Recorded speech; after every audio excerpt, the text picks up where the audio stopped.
Suryapet national హైవేకి దగ్గర site ఇది. డాంబర్ రోడ్ బిట్టు. సూర్యాపేట హైవేకి జస్ట్ ఒక 200 మీటర్లు ఉంటుంది.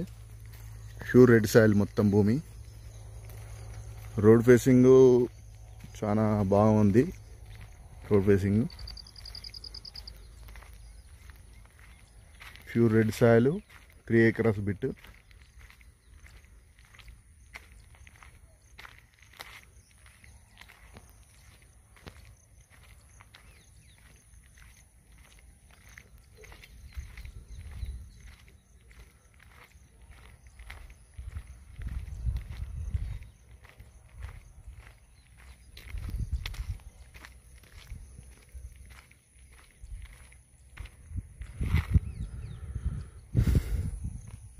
ఎంత రోడ్ ఫేసింగ్ అక్కడ కార్ ఆగిన కానించి